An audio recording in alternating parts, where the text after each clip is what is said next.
So a lot of clients have been coming to me with this want or this need to heal the inner child, and I'm fully with you and I'm listening.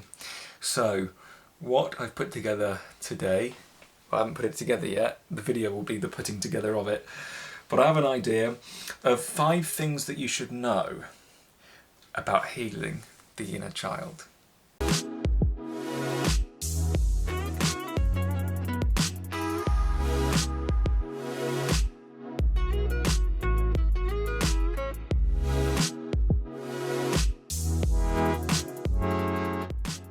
First and foremost, the inner child is your ego.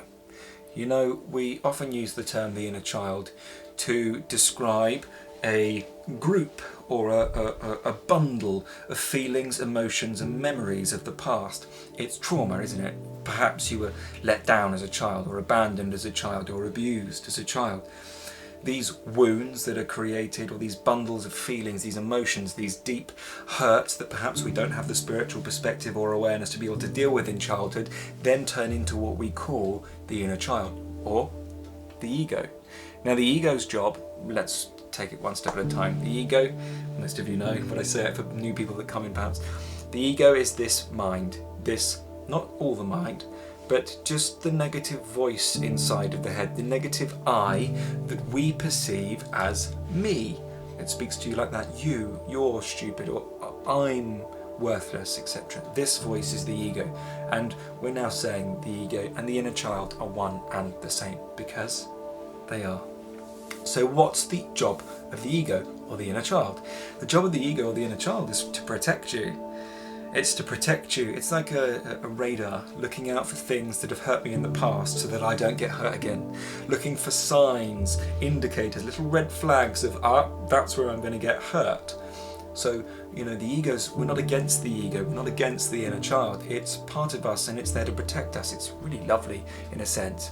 But when we give too much power to it and too much power to the mind, it can become our worst enemy, because it can trick us into thinking there's danger everywhere, and we know these experiences inside of ourselves. In fact, there isn't danger everywhere, but until we heal the inner child, we'll continually see potential danger everywhere, and that's usually why we chop people out of our life, because you seem dangerous, and some of them are when we're listening to our intuition, but most of them really aren't. So it's the ego. That's the first thing we should know about the inner child before we begin to heal it. The second thing is that you don't need to go back to the past to heal it. Life will bring you enough trouble. We know this in our experience of life. We get attracted to situations and circumstances that bring enough trouble. And these circumstances, when we begin to wake up a bit, we see, yes, I'm attracting these circumstances exactly for the reason so that I can heal, or at least gain perspective around what it is inside of me that is not faulty, because it's the wrong word, but where I'm not being my highest self in this moment, where I'm a bit podgy, where I can be pricked and punched and hurt, where I still have this personal identity that takes things personally. So we don't need to go back. Some books say that you should look back into your childhood and psychoanalyze every single moment of your life and see where it began. But finding the root doesn't help, does it? We have to get rid of the root, and searching around into our past only creates hell on earth for us right now as we relive our past again and again and again. Does it heal it? No. Does it make us feel crap by diving around in our past and seeing where people have betrayed us and things like this? Yes, it hurts. So there's no need to do that. Like I say, life will attract enough circumstances for you to bring about the awareness inside of yourself connected to that which you're attracting, to heal the inner child, or to relax the ego into the beingness that we are. So can we speed this process up? Well, we can't speed up the healing of the inner child by looking into the past. We can make it worse for ourselves in this moment.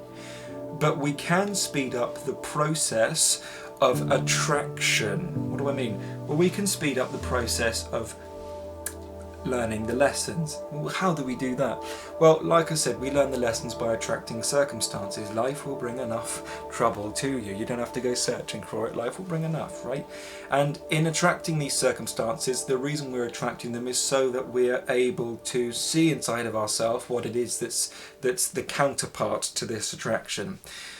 So can we speed the process up? Yes, we can attract faster. And how do we do that? We do that through the simple practice of sadhana.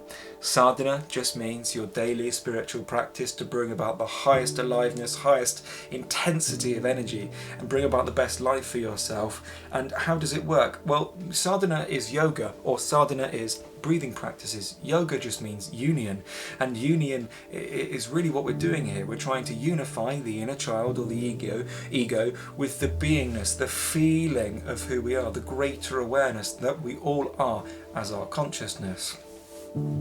So sadhana is the way in which we attract more circumstances so that we feel comfortable to allow the ego to die inside of ourselves, because we've garnered what it is that we needed to learn from that circumstance, and therefore the ego is not so looking out for these specific issues anymore because it feels safe, and then it dissolves into the awareness that we are. And if you're looking for the best sadhana in the world, given to me by my teacher, I say it's in the world, there's loads of people that offer really great sadhana, so don't take that as my ego. It might have been, who knows.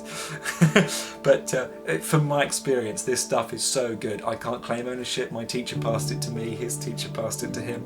And if you want the sadhana to bring about that fast awakening, the fastest possible version of healing that inner child, then down below you can sign up for the one-to-one calls. You can apply. They're not free, but you can apply for free down there, and I'll check your application. 2, I'm doing some really affordable group calls whilst we're all in quarantine down below, and you're more than welcome to sign up there. It's cheaper than the one-to-one because you're paying for my time in a group. 3, because I like to serve everybody with every price range, every budget. There's a free breathing practice down there. You can use that as daily sadhana. It won't take you all the way, but it will certainly do a hell of a lot of work, and that's a great place to start if you don't have any sadhana.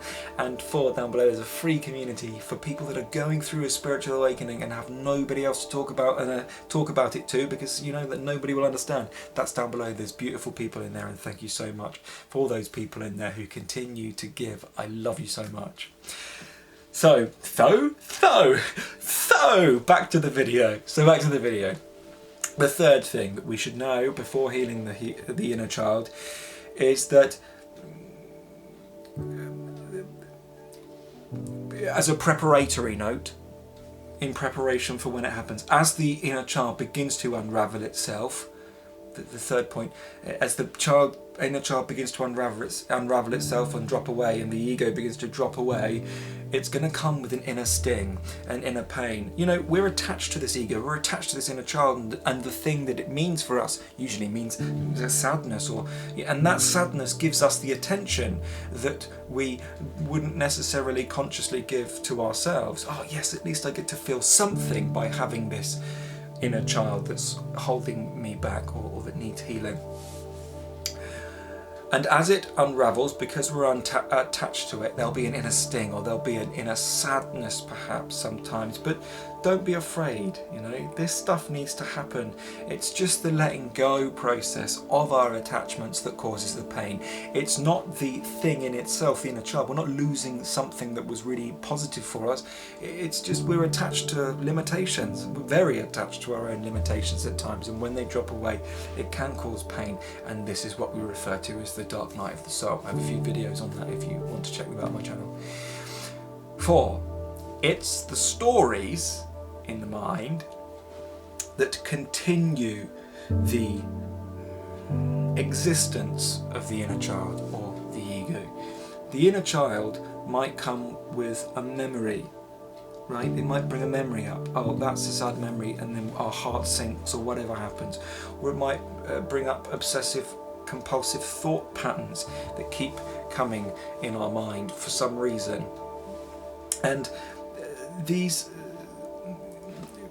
it's about building the stories around them. I'm not being very clear right now, so let me go again with that.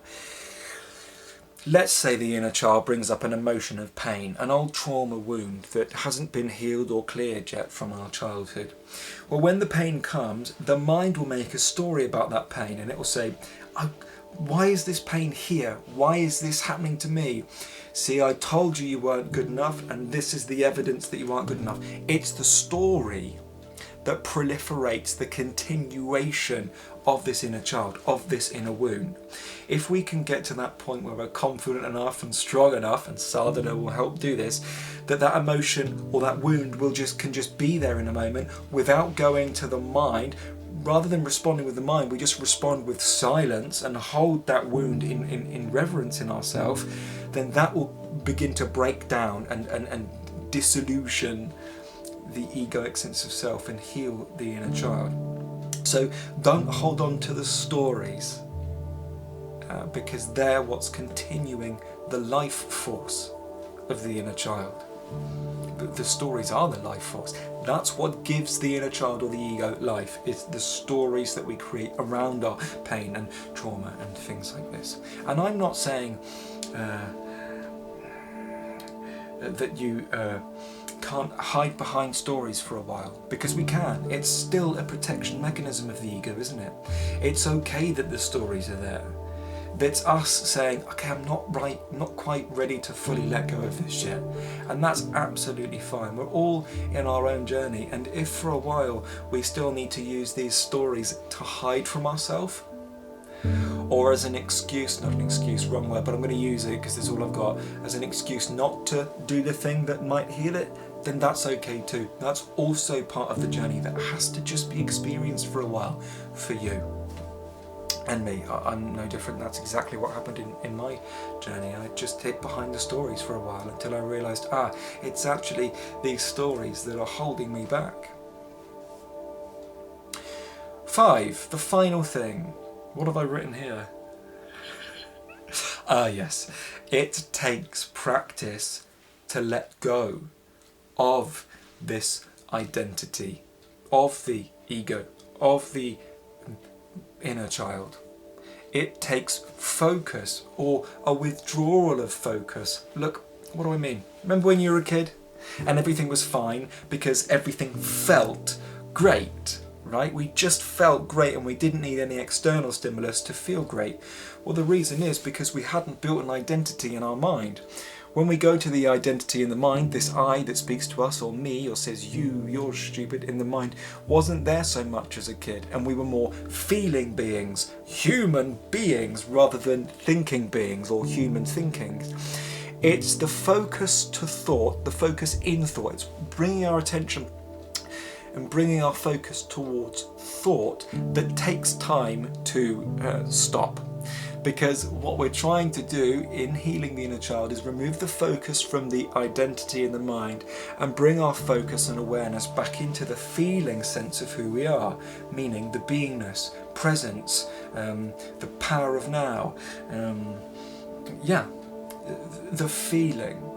And if you want to connect to that feeling, then the breathing practice, the free breathing practice down below, we call it in yoga dynamic stillness, the feeling of who we are. If you want to connect to it, then down below, you're more than welcome to sign up for the free breathing practice. It will help you connect to dynamic stillness so totally and absolutely. See, the things I talk about here, it's all academic without experience. You must experience what I'm talking about in the inside of yourself for any of this to really make sense, because we can all, speaking to a client earlier today, and she said, none of this means anything until we feel it. And I was like, you're right, absolutely. We intellectualize these things and we say we understand. Yes, I understand these things. This is all intellectual. But if it's all intellectual understanding and we never go from the intellectual understanding, remove our focus from that into the feeling understanding of it all, then we never really get anything truly. We never connect with the truth of the teaching. We just stay on the surface level. But for a while, that too is necessary until we're ready to remove our focus from the mind and intellectual knowledge and retreat into the feeling knowledge and the feeling wisdom of the being that we are. I hope this video helps. I know it was long, so I apologise, but have a lovely, lovely evening.